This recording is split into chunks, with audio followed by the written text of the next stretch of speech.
시청자 여러분 안녕하십니까? 뉴스9 윤정호입니다. 여당이 위헌성 지적에도 내란 전담 재판부 설치를 밀어붙이고 있는 가운데 법원이 대응에 나섰습니다.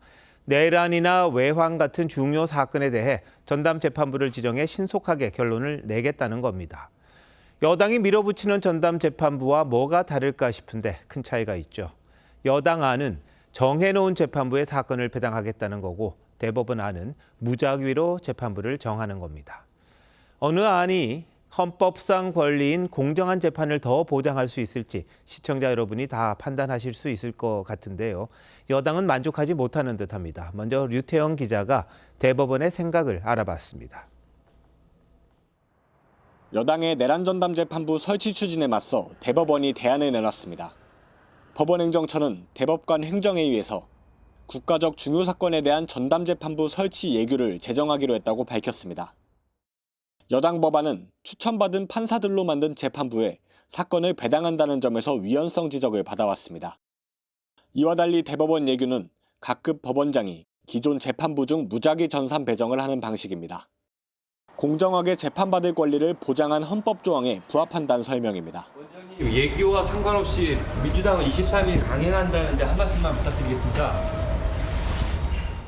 대법원은 여당의 신속 재판 요구를 감안해 내란, 외환, 반란 등 국가적 중요 사건 재판부는 진행 중인 재판까지도 빼주기로 했습니다. 대법원 관계자는 위헌법률 심판 제청 등 절차 지연 없이 공정한 재판이 가능하다고 했습니다. 내란 재판 1심 선고는 한덕수 전 총리가 다음 달 21일, 윤석열 전 대통령이 2월 중으로 예상됩니다. 대법원은 항소심부터 예규에 따른 전담 재판부를 적용할 계획입니다. TV조선 류태영입니다. 민주당은 자신들이 그토록 주장하던 전담 재판부를 사법부가 만들기로 했는데도 다음 주 내란 재판부 설치법을 처리하겠다는 방침입니다. 원하는 게 빠른 재판인지 아니면 의도하는 대로 결과를 내놓으라는 건지 한송원 기자가 보도합니다. 민주당은 오늘 오전 내란 전담 재판부 설치법을 23일 본회의에 상정하기로 확정했습니다. 절차는 엄격하게, 판단은 신속하게 하는 것입니다. 그래서 내란 전담 재판부가 필요합니다. 2심부터 적용하는 등 위헌성을 제거한 수정안을 마련했다는 게 민주당 입장이지만 사법부에 대한 개입은 여전히 위헌이란 법조계 안팎의 지적이 이어졌습니다. 걸레는 아무리 빨아도 걸레다. 똑같은 기준으로 이재명 전담재판부 만들기를 제의합니다. 이런 상황에서 대법원이 자체적으로 내란 재판부를 설치하겠다는 계획을 발표했지만 민주당은 물러서지 않았습니다. 박수현 수석 대변인은 사법부의 위헌 등 주장이 허무맹랑했음을 여실히 증명했다고 했고 법안 처리를 앞두고 예규를 만든 건 입법권을 무시하는 처사란 주장도 나왔습니다. 원내 핵심 관계자는 사법부의 무작위 배당 결과를 온전히 믿을 수 없다는 반응도 보였습니다. 모든 재판부를 대상으로 무작위 배당하겠다는 대법원 방침과 달리 민주당은 추천위가 구성한 5개 재판부에 재판과 영장심사 등을 맡기겠다는 구상입니다. 반면 내란 재판부 법사위 안에 위헌성 우려를 제기했던 조국혁신당은 사법부 결정에 환영 입장을 밝혔습니다. 내란 전담재판부 구성을 필요로 하는 필요성, 법안 발의의 필요성이 상당히 낮아졌다고 할 수 있습니다.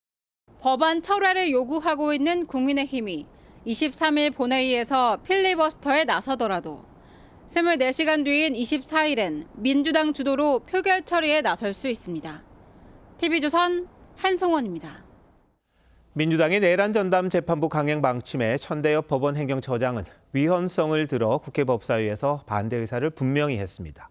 여야 간 공방이 오가는 가운데 언론 자유를 위축시킬 우려가 있는 문제의 법안도 법사위를 통과했습니다. 전정원 기자입니다.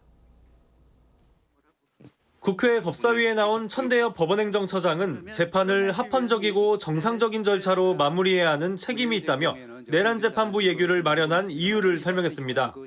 천 처장은 민주당의 수정안 역시 위헌성이 있다고 조목조목 지적했고 사법부가 마련한 예규가 위헌성을 제거한 대안이라고 강조했습니다. 간과할 수 없는 여러 가지 문제점이 있다고 보았습니다. 이 사건 배당은 사법행정의 핵심이라고 되어 있습니다. 이것이 이제 입법부에서 대체해버리는 셈이 되니까 이 부분에 대한 위헌 논란도 여전히 수반될 수밖에 없다는 점을 말씀드리고 무조건 유죄 써라 이렇게밖에 보이지 않습니다. 이쯤에서 민주당이 멈추는 것이 저는 대한민국 헌법을 위해 지키는 면에서 바람직하지 않느냐. 반면 법률권은 사법부에 대한 불신을 드러냈습니다. 1년이 훨씬 지나서 이 예규 하나 내놓고 국민 저항을 막으려고 하십니까? 국민과 싸우시겠다는 겁니까? 이걸로 사법 정의가 회복되겠습니까?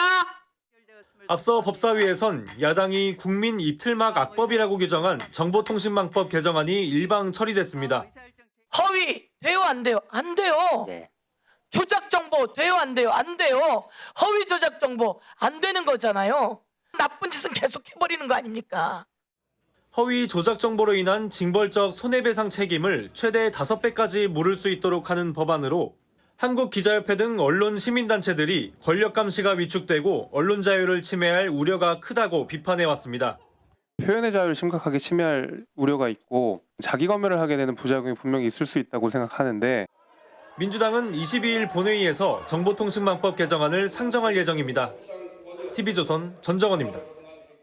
국방부 등에 대한 대통령 업무 보고에서 최근 논란이 됐던 박진경 대령의 국가유공자 등록 취소 문제가 언급됐습니다.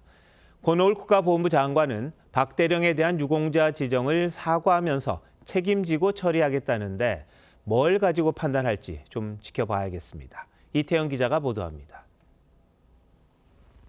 제주 4.3 사건 당시 진압 책임자로 지목된 고 박진경 대령의 국가유공자 등록 논란에 대해 권오을 국가보훈부 장관이 직접 사과했습니다.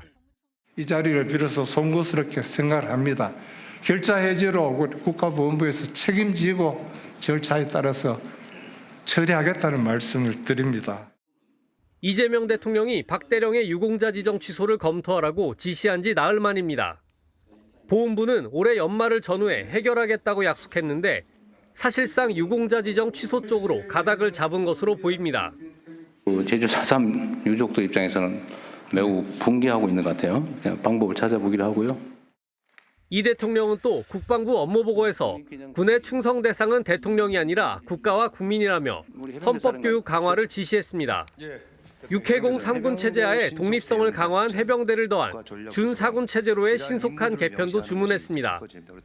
해병대 1, 2, 4단의 작전 통제권은 1973년 이후 줄곧 육군이 갖고 있습니다. 넘겨주는 걸 기본으로 하고 최대한 신속하게 부족한 걸 채워준다. 그런 쪽으로 검토를 해보시죠. 역사 왜곡 논란 등이 불거진 김영석 독립기념관장은 감사를 받고 있어 업무 보고에 참석하지 않았습니다. 징계 중이니까 기분 나빠서 못 나오겠다 그런 건가요?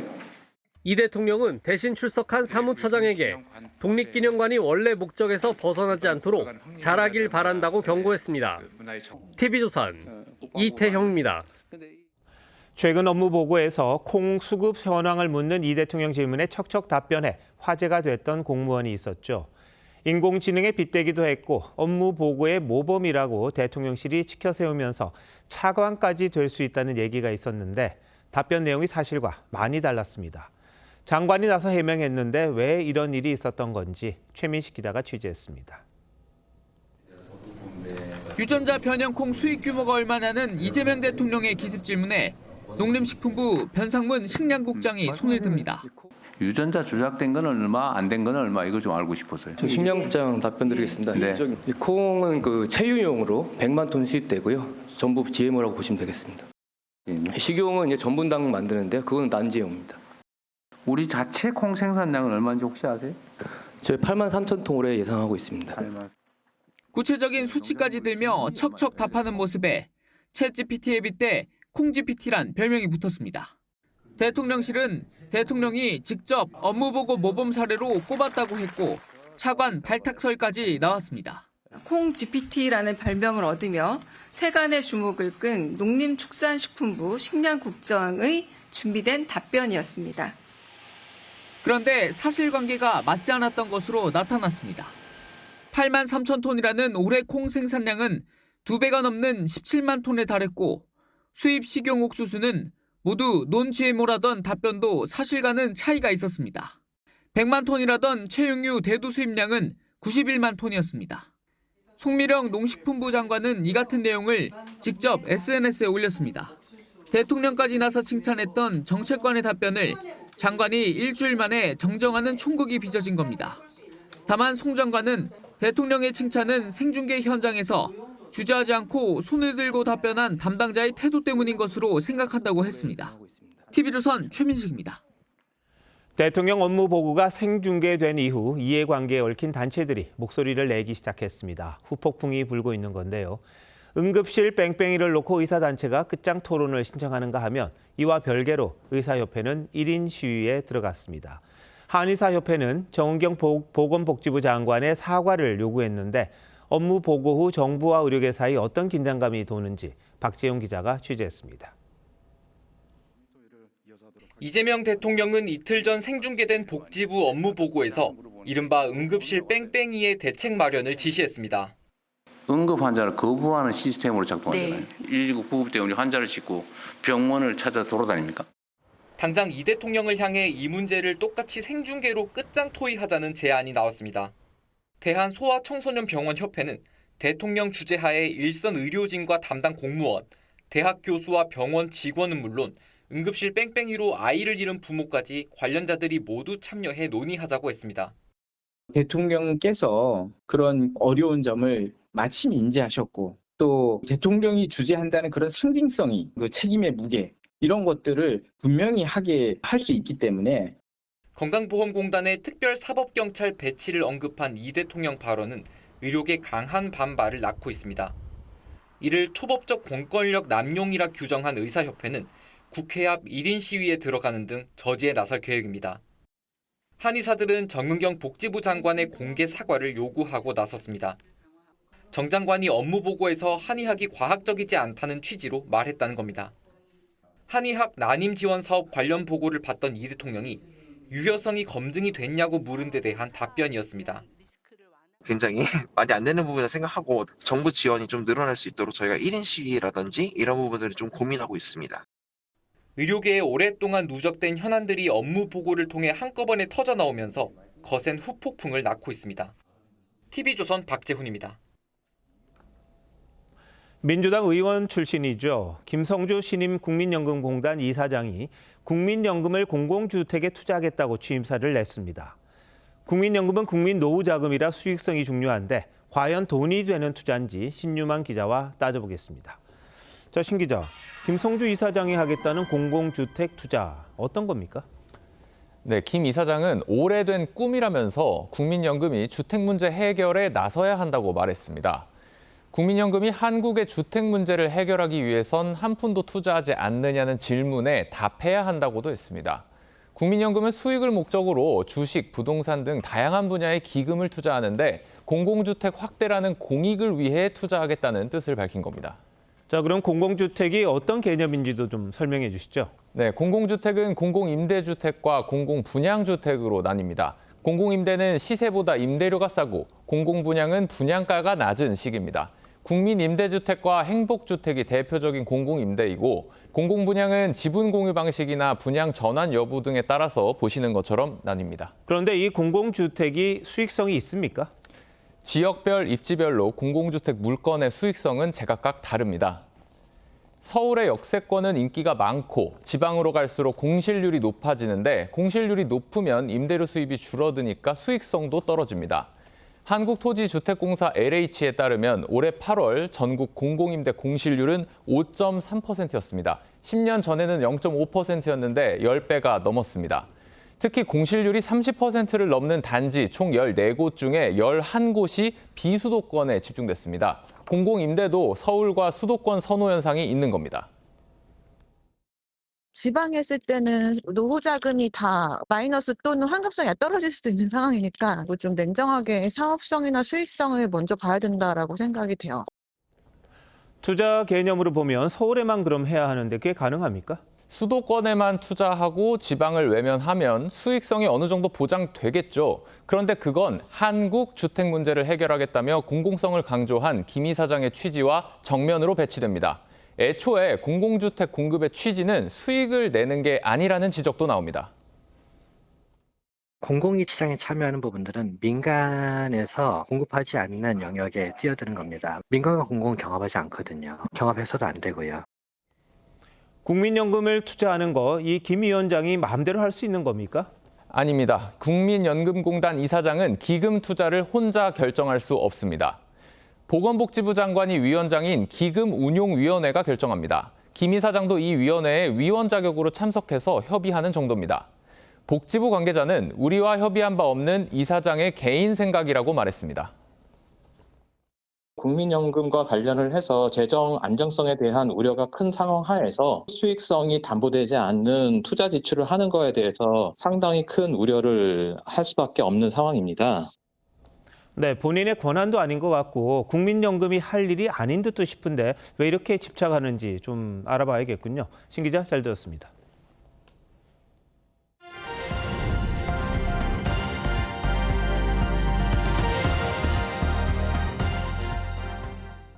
윤석열 전 대통령이 군사법원에서 열린 계엄군 재판에 증인 자격으로 처음 출석했습니다. 계엄에 동원된 장성들을 향해 미안하다고 했지만 경고성 계엄이었다는 기존 주장은 그대로였습니다. 오늘은 윤 전 대통령의 65번째 생일이었습니다. 지선호 기자입니다. 윤석열 전 대통령을 태운 호송차가 서울 용산 중앙군사법원으로 들어옵니다. 취재진과 이를 막으려는 교도관들 사이에 실랑이가 벌어졌습니다. 아니 다른 분들 호송과정 다 찍었는데 이렇게까지 하시는 이유가 뭐냐고요. 윤 전 대통령은 12.3 계엄 당시 병력을 투입한 전직 특전, 수방, 방첩, 정보사령관들의 내란 혐의 재판에 증인으로 출석했습니다. 윤 전 대통령은 증인 신문에서 군 지휘관들에게 미안하다며 사과했습니다. 자신의 결정에 따라 할 일을 한 사람들이라며 구치소에서 밤 늦게까지 기도했다고도 했습니다. 비상계엄에 대한 질문엔 경고성 계엄이었다는 기존 입장을 되풀이했습니다. 윤 전 대통령은 국민에게 나라의 위태로운 상황에 대해 알리려 북을 친다는 개념으로 계엄을 시행한 것이라고 주장했습니다. 다만 군 검찰이 특검과 짜고 위증 기소를 남발한다며 대부분의 증언을 거부했습니다. 65번째 생일을 맞은 윤 전 대통령은 변호사를 통해 청년들을 향한 옥중 서신도 전달했습니다. 서신에서 윤 전 대통령은 자녀 같은 청년들에게 올바른 나라를 물려줘야 한다는 절박함이 비상계엄 선포 이유 중 하나라고 했습니다. TV조선 지선호입니다. 헌법재판소가 조지호 경찰청장에 대해 만장일치로 파면 결정을 내렸습니다. 헌정사상 첫 경찰청장 탄핵이자 대통령이 아닌 공직자 탄핵도 처음입니다. 이광희 기자가 탄핵이 인용된 이유 설명합니다. 12.3 비상계엄 당시 경찰은 국회를 봉쇄해 국회의원들의 진입을 막았습니다.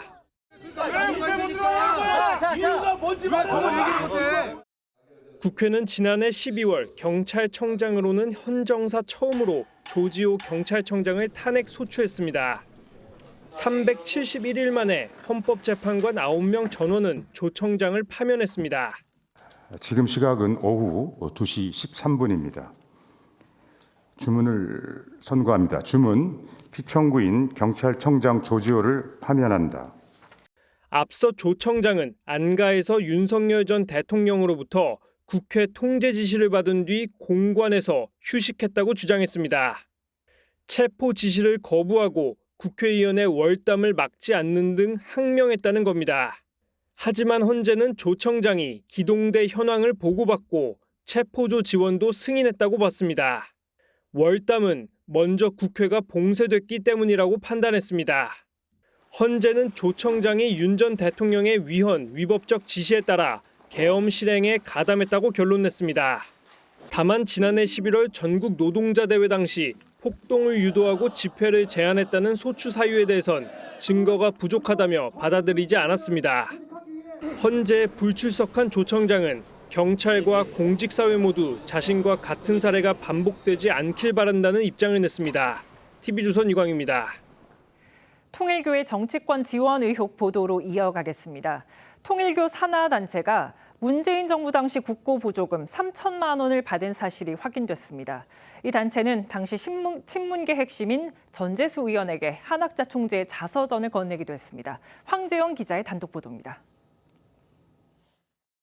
2019년 문재인 정부 행정안전부는 공익활동을 하는 비영리 민간단체에 정부 보조금 71억 원을 지원했습니다.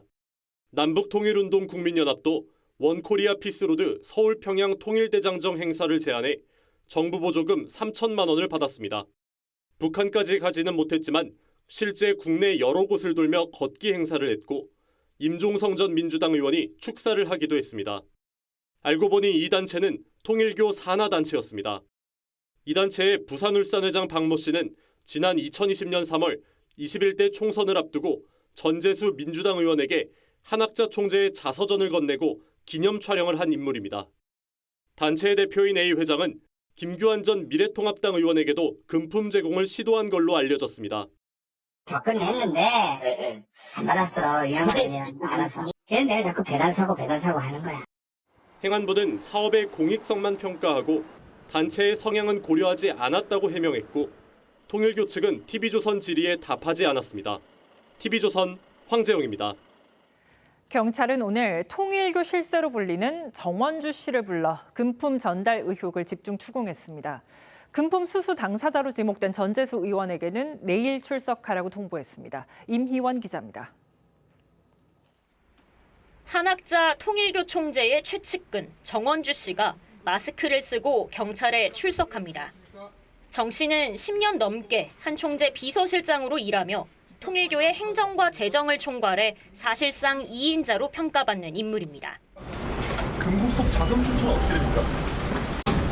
전재수 이분 좀 누구와 접촉한 적 있으십니까? 경찰은 정 씨를 상대로 한 총재가 정치권에 지원한 자금 출처 등을 캐물었습니다.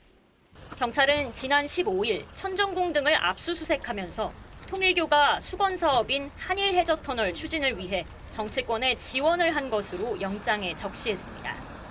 경찰은 정 씨를 상대로 자금의 조성 경위, 집행 내역을 보여줄 영수증 등에 대해 조사한 것으로 알려졌습니다. 한학자 총재가 서울구치소 접견 조사에서 금품 제공 사실들을 모두 부인하자 측근들로 수사 범위를 넓힌 겁니다. 경찰은 통일교로부터 2천만 원의 금품과 1천만 원 상당의 명품 시계를 받은 혐의를 받는 전재수 전 해양수산부 장관 겸 민주당 의원을 내일 소환합니다. 전 의원은 오늘 SNS에 차라리 현금 200억과 시계 100점을 받았다고 하는 게 논리적 개연성이 있다며 불법적인 금품 수수는 없었다고 했습니다. TV조선 임희원입니다. 민주당 전당대회를 앞두고 돈 봉투를 주고받은 혐의로 기소된 전현직 의원들이 2심에서 무죄를 선고받았습니다. 1심 유죄가 뒤집힌 겁니다. 재판부는 핵심 증거였던 이정근 전 민주당 사무부총장의 휴대전화 녹취가 위법한 증거라고 판단했습니다. 송무빈 기자입니다. 허종식 민주당 의원과 윤건석, 임종성 전 민주당 의원이 서울 고법에서 열린 선고 공판에 출석합니다. 참으로 힘들고 고통스러운 시간이었습니다. 검찰은 2021년 민주당 전당대회를 앞두고 송영길 당시 당대표 후보 지지 모임에서 윤 전 의원이 다른 두 사람에게 각각 300만 원이 든 돈 봉투를 전달했다고 봤습니다. 앞서 1심 재판부는 윤 전 의원에게 징역 9개월에 집행유예 2년, 임 전 의원과 허 의원에게 징역 3개월에 집행유예 1년을 선고했습니다. 하지만 2심 재판부는 1심을 뒤집고 모두 무죄를 선고했습니다. 핵심 증거인 이정근 전 민주당 사무부총장 휴대전화의 녹음 파일이 위법하게 수집된 증거라는 이유입니다. 재판부는 검사가 관계없는 건 안 쓰니 제출해달라고 해 동의받은 거라고 지적했습니다. 앞서 함께 기소됐던 이성만 전 무소속 의원도 같은 이유로 2심에서 무죄로 뒤집혔습니다. 사건의 정점인 송영길 전 대표도 1심에서 돈봉투 살포 혐의에 대해 무죄를 선고받았습니다. TV조선 송무빈입니다. 연말에 술자리 모임이 많죠. 어젯밤 연말 모임을 마치고 집에 가던 70대 남성이 차에 치여 숨졌습니다. 택시에서 내린 뒤 도로에 넘어지면서 변을 당했습니다. 이승훈 기자입니다. 밤 11시가 넘은 시간, 택시에서 모자를 쓴 남성이 내립니다. 몸을 제대로 가누지 못하고 휘청거리더니 그대로 뒤로 넘어집니다. 잠시 뒤 SUV가 도로에 쓰러진 남성을 칩니다. 이 사고로 남성은 숨졌습니다. 음주 단속 이 정도인 줄 알았는데 사람이 여기서 치이고 죽은 사건이 있어서 좀 놀랐어요. 경찰 조사 결과 숨진 70대 남성은 연말 모임을 마치고 집에 가던 길이었습니다. 걸어가려고 했던 것 같긴 해요. 거의 만취 상태였다고 하더라고요. 사고를 낸 20대 운전자는 사람이 쓰러진 것을 보지 못했다고 진술했습니다. 지난 2월 충남 서산에서는 술에 취한 60대가 교차로에 쓰러져 있다 좌회전 차량에 치여 숨졌습니다. 술자리가 많은 연말 연초에 도로에 넘어지거나 술에 취해 잠들 경우 사고로 이어지기 십상입니다. 인지 능력이라든지 운동 능력 같은 게 주관적으로 판단한 것보다 훨씬 더 떨어져 있어요. 그래서 사고 확률이 높고 특히 도로나 인도가 얼어붙거나 눈이 쌓여 미끄러워서 넘어지기 쉽기 때문에 과음을 삼가하는 것이 사고 예방의 지름길입니다. TV조선 이승훈입니다. 오늘 서울에서 공사 현장 사고가 2건이나 발생했습니다. 여의도역 신안산선 공사 현장에선 철근이 무너지면서 작업자 1명이 숨졌습니다. 잠실의 도로 공사 현장에서도 1명이 목숨을 잃었습니다. 이나영 기자입니다. 높이 18m의 거대한 터널 안에 철근 뭉치가 엿가락처럼 휘어 있습니다. 천장까지 쌓아 올렸던 철근들이 바닥에 널브러져 있습니다. 빨간색 크레인은 허리부터 꺾였습니다. 오늘 낮 1시 20분쯤 서울 여의도역 신안산선 공사장에서 철골 붕괴 사고가 일어났습니다. 사고 당시 현장에는 98명의 작업자가 있었는데 대부분 무사히 빠져나왔습니다. 하지만 50대 남성 작업자 1명이 철근에 머리를 크게 다쳐 숨졌습니다. 철근 조립이 완료된 부분에서 펌프카가 들어가서 작업을 하다가 사고 직후 공사장은 완전히 폐쇄됐고 경찰 저지선만 남아 있습니다. 고용노동부는 사고가 난 신안산선 4-2 공구 시공을 맡은 포스코 ENC를 중대재해처벌법 위반 혐의로 조사 중입니다. 송치영 포스코 ENC 사장은 현장을 찾아 유족에게 사과하고 노동부 조사에 충실히 임하겠다고 밝혔습니다. 오후 3시쯤에는 서울 송파구 잠실대교 남단 도로 공사장에서 24톤 크레인이 넘어지면서 60대 작업자 1명이 깔리는 사고가 일어났습니다. 2시간 만에 구조된 작업자는 심정지 상태로 병원에 이송됐지만 끝내 숨졌습니다. 경찰은 크레인 작업 과정에 과실이 있었는지 조사 중입니다. TV조선 이나영입니다. 최근에는 대기업을 겨냥한 폭파 협박이 잇따르고 있습니다. 카카오와 네이버, KT의 삼성전자까지 피해를 봤습니다. 대규모 수색 인력 투입으로 경찰력도 계속 낭비되고 있는데 범인은 아직까지 잡히지 않고 있습니다. 김준석 기자입니다. 제주 카카오 본사. 경찰 특공대들이 건물 쪽으로 급히 걸어갑니다. 119 소방대원들은 접근 금지 안전띠를 주변에 설치합니다. 오전 8시 48분 고객 서비스 센터 사이트에 판교 아지트와 제주 본사 그리고 네이버에 폭발물을 설치했다는 협박글이 올라와 접근을 차단하고 수색에 나선 겁니다. 해당 기업의 직원들은 모두 재택근무로 전환했지만 폭발물은 발견되지 않았습니다. 저희는 재택근무를 오전에 한 사항이라서 저희 리모트 근무로 다 전환을 한 사항이에요. 오전 11시 29분에는 삼성전자 수원시 영통구 본사를 폭파하고 이재용 회장을 살해하겠다는 글이 같은 사이트에 올라왔습니다. 또 이보다 앞선 10시 50분쯤에는 분당 KT 사옥에 사제폭탄 40개를 설치했다는 협박이 들어왔다는 KT의 신고도 접수되는 등 오늘 하루에만 3건의 허위 폭파 협박이 잇따랐습니다. 경찰은 범인이 해외에서 다른 사람의 명의를 도용해 글을 올린 것으로 보고 추적하고 있습니다. 그 3명은 다 실존 인물인가요? 실존 인물도 있고 아닌 확인되지 않는 사람도 있죠. 학생도 있고 아닌 것도 있고. 협박글이 올라온 건 오늘이 처음이 아닙니다. 이게 15일 한 번 있었고 어젯밤에 이제 두 번째로 또 있어서 야근하는 분들이 다 퇴근했었고. 경찰은 범인을 검거하면 5년 이하 징역에 처해질 수 있는 공중협박죄를 적용하고 손해배상 청구도 검토하기로 했습니다. TV조선 김준석입니다. 서울시가 상습 정체를 빚는 내부순환로와 북부간선도로를 없애고 지하고속도로를 만들겠다고 했습니다. 오세훈 서울시장은 강북 전성시대를 열겠다고 했지만 여당에선 선심성 정책이란 비판이 나왔습니다. 구자형 기자가 취재했습니다. 서울 내부순환로 성북 구간. 평일 오후인데도 서대문과 마포로 이어지는 3개 차선에서 차량들이 속도를 내지 못합니다. 이곳 내부순환로는 출퇴근 시간이면 늘 차량이 몰려 평균 속도가 시속 34km에 불과합니다. 정체는 북부 간선로까지 이어집니다.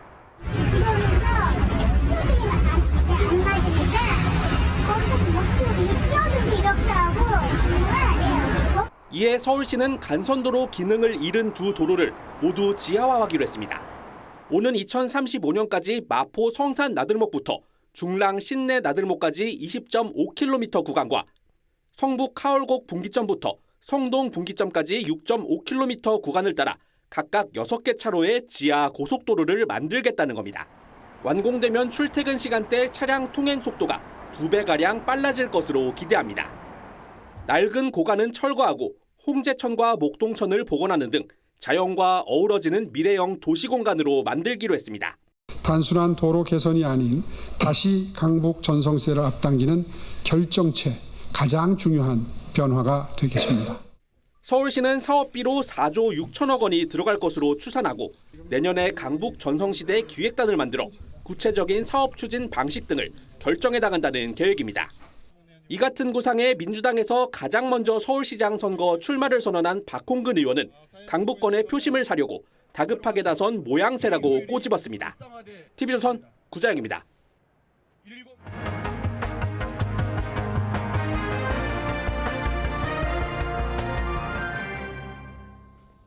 내년 지방선거에는 대전 충남 통합시장을 뽑을 가능성이 커 보입니다.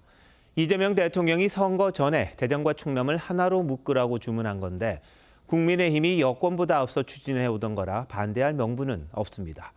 다만 여권에서 벌써부터 강훈식 대통령 비서실장 출마설이 나오면서 선거용 제안 아니냐는 의혹이 제기됐습니다.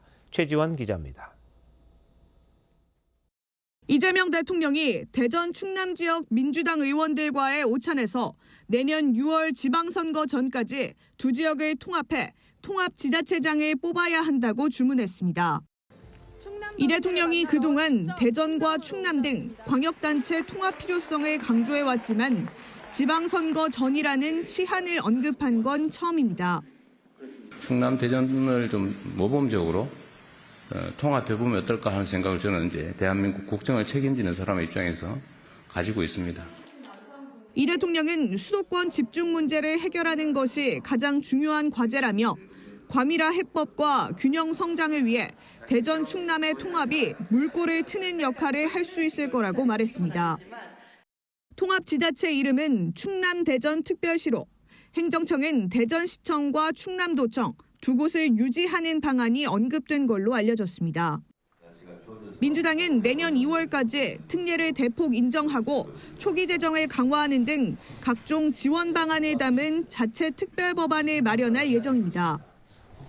통합단체장 후보를 두고는 충남 아산이 지역구였던 강훈식 대통령실 비서실장 차출 가능성이 거론됩니다. 다만 이 대통령이 의지를 갖고 추진한 통합단체장에 직속 참모가 출마할 경우 정책의 진정성이 훼손될 수 있다는 지적도 있습니다. 여권보다 앞서 통합을 주장했던 국민의힘은 대통령까지 나서 전격적으로 추진 의사를 밝히자 내심 당황하는 분위기도 감지됩니다. 김태흠 충남지사는 통합 결정을 환영한다면서도 선거를 앞두고 당리당략을 지양해야 한다고 말했습니다. TV조선 최지원입니다. 지난 8월 국민의힘 대표 경선에서 패배한 뒤 정치 일선에서 물러나 있던 김문수 전 장관이 이른바 당원 게시판 논란에 가세했습니다. 수도권 전 현직 당협위원장 모임에서 한동훈 전 대표와 손을 맞잡고 현 장동혁 체제를 에둘러 비판했는데 장 대표 측은 불편함을 감추지 않았습니다. 당내 갈등이 더 커지고 있습니다. 이태희 기자가 취재했습니다. 김문수 전 고용노동부 장관과 국민의힘 한동훈 전 대표가 서울 한 식당에 나란히 섰습니다. 김 전 장관이 건배사를 외친 뒤 소위 러브샷도 했습니다. 하나로 뭉쳐야지만 이기겠죠. 우리는 두 사람은 어젯밤 국민의힘 수도권 당협위원장 모임에서 대선 뒤 처음으로 손을 맞잡았습니다. 김 전 장관은 이 자리에서 한 전 대표는 당의 귀한 보배인데 자르면 안 된다고 했습니다. 당무감사위원회가 한 전 대표 등에 대한 징계 절차에 나선 걸 겨냥한 걸로 해석됩니다. 장동혁 대표는 이에 대해 특별한 반응을 보이진 않았습니다. 다만 장 대표 측은 두 사람의 만남에 현 지도부를 흔들기 위한 조직적 움직임 아니냐며 불편한 감정을 숨기지 않았습니다. 친한계 김종혁 전 최고위원 당무감사로 시작된 당 내홍은 윤리위원장 인선 뒤 커질 가능성이 있습니다. 김 전 최고위원에게 경징계인 주의를 결정한 여상원 전 윤리위원장이 물러난 가운데 신임 윤리위원장이 한 전 대표 등 친한계 징계 수위를 결정하는 역할을 맡을 걸로 보입니다. 어떤 분을 모셔서 임명을 하느냐라는 걸 보면 당의 진로를 어떻게 잡고 있는 건지 한번 유추해 볼 수 있지 않을까요? 당 지도부가 윤리위원장 인선에 난항을 겪고 있는 걸로 알려진 가운데 누가 맡느냐에 따라 갈등 상황이 새로운 국면을 맞게 될 가능성이 큽니다. TV조선 이태희입니다. 앞으로 로마를 찾는 관광객은 2,600원짜리 지하철표 한 장이면 고대 로마 유물 수백 점을 만날 수 있습니다. 로마시가 새 지하철 노선을 개통했는데 공사 과정에서 쏟아져 나온 유물들을 그대로 보존하기로 했습니다. 변재영 기자입니다. 계단을 따라 지하철역 안으로 내려가자 청동 주화와 조각상, 도자기 같은 고대 유물이 눈에 띕니다. 2세기에 지어진 군사단지와 목욕탕도 보입니다. 고대 로마의 심장부, 콜로세움과 황제들의 광장이 있던 자리에 지하철 노선이 개통됐습니다. 공사 중 유물 수백 점이 쏟아져 나오자 그대로 보존하기 위해 2,600원짜리 지하철표 한 장을 사면 누구나 볼 수 있게 전시한 겁니다. Sono emersi dei rinvenimenti eccezionali. In particolare abbiamo scelto di conservare, delocalizzare e riproporre qui in stazione. 노선 길이는 3km로 비교적 짧지만 착공부터 개통까지 12년이 걸렸습니다. Ecco, la sfida sicuramente è stata quella di realizzare questa stazione all'interno di un contesto archeologico così importante. 유적지 보호를 위한 토양 안정화 작업 등이 이루어졌고 수많은 고고학자들도 함께했습니다. Più di 2000 anni fa, come oggi, sotto al Colosseo scorre una falda acquifera, quindi è una zona ricca di acqua sotterranea. 로마 지하철은 세계 노선과 70여 개 역에 불과해 국내 수도권 광역철도와도 큰 차이가 납니다. 수천 년 역사가 지층에 그대로 보존돼 지하철 공사가 까다롭기로 손꼽히는데 2017년엔 2000년 전 폼페이 유적이 발굴되기도 했습니다. TV조선 변재영입니다. 경북 안동에 있는 보물 소호헌이 공연과 체험 프로그램으로 훼손되고 있다는 주장이 나왔습니다. 하지만 문화재를 관리하는 국가유산청은 훼손으로 볼 수 없다고 했습니다. 박소영 기자입니다. 조선 중종 때 문신을 지낸 서해 선생이 서재로 쓰려고 지은 고택 소호헌. 1968년 보물 475호로 지정됐습니다. 그런데 이 소호헌이 공연 프로그램으로 훼손되고 있다는 지적이 제기됐습니다. 소호헌의 소유자인 대구서시 대종회 측은 소호헌의 문화적 가치를 알리기 위해 세계유산 콘텐츠 센터 측과 계약을 체결했는데 센터 측이 임의로 공연 관련 설비를 설치했다며 화재와 붕괴 가능성을 생각하면 도저히 납득할 수 없는 일이라고 주장했습니다. 소호헌 내부입니다. 천장에 형광등과 조명등 여러 개가 매달려 있습니다. 옆 건물인 약봉태실에도 에어컨이 설치됐습니다. 문화재를 관리하는 국가유산청 측은 조명시설은 훼손 방지를 위해 못을 사용하지 않고 끈으로 고정했다며 에어컨도 인접 건물에 설치된 것으로 문화유산을 직접 훼손한 사실은 없다고 설명했습니다. 세계유산 콘텐츠 센터 측도 문화재의 원형을 물리적으로 보존하는 것보다 중요한 것은 어떻게 그 정신을 알리느냐라며 수익이 되지 않는 사업을 선의로 진행한 것이라고 반박했습니다. 문화유산 활용에 관한 심사와 사후 관리는 종종 논란이 돼 왔습니다. 앞서 지난해 한 방송사가 드라마 촬영을 위해 유네스코 세계문화유산인 안동 병산서원 만대루에 못질을 해 논란이 일었습니다. TV조선 박소영입니다.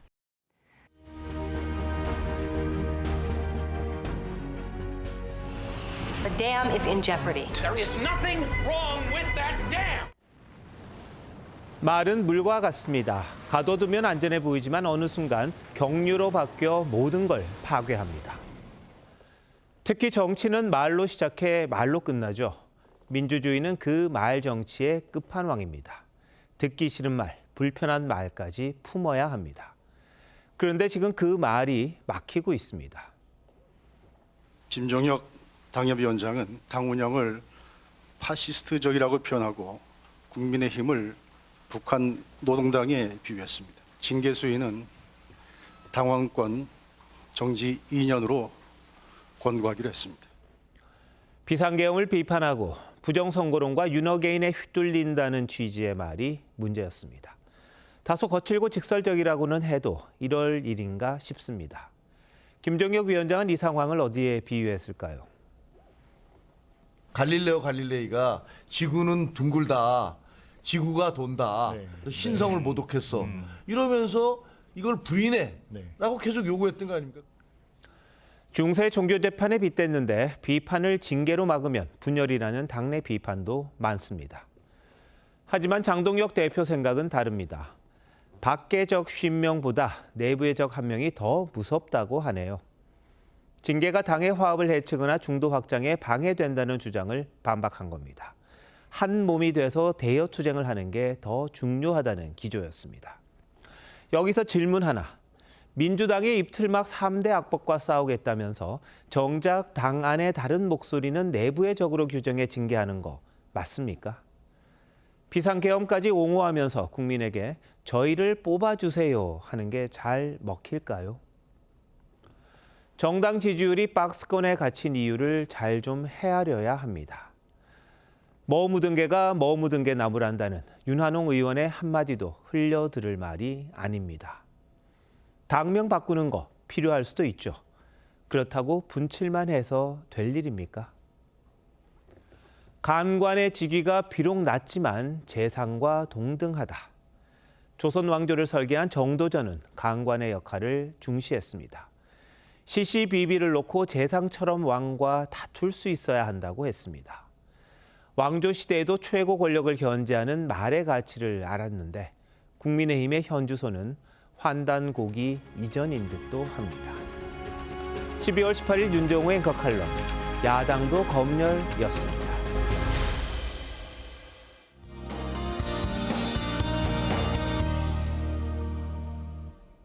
내일은 오늘보다 기온이 더 오르겠습니다. 내일과 모레 아침과 낮 기온 모두 영상권으로 올라서겠습니다. 모레 서울의 아침 기온 9도로 시작해 낮 기온은 11도까지 올라 온화한 겨울 날씨가 예상됩니다. 다만 이번 주말에는 전국 대부분 지역에 비가 내리겠습니다. 대부분 5mm 안팎으로 양이 많지 않지만 주말 야외 활동 계획에 참고하셔야겠습니다. 내일 아침까지 전국 내륙에는 안개가 끼겠고 안개가 거친 후에도 전국이 대체로 흐리겠습니다. 내일 아침 기온 서울 0도, 대구 영하 1도로 출발하고요. 한낮 기온 서울 11도, 광주 16도로 오늘보다 2도에서 4도가량 높겠습니다. 비가 그친 후에는 기온이 뚝 떨어지면서 영하권 추위가 찾아오겠습니다. 날씨였습니다. 12월 18일 목요일 뉴스9 마칩니다. 시청해주신 여러분 고맙습니다.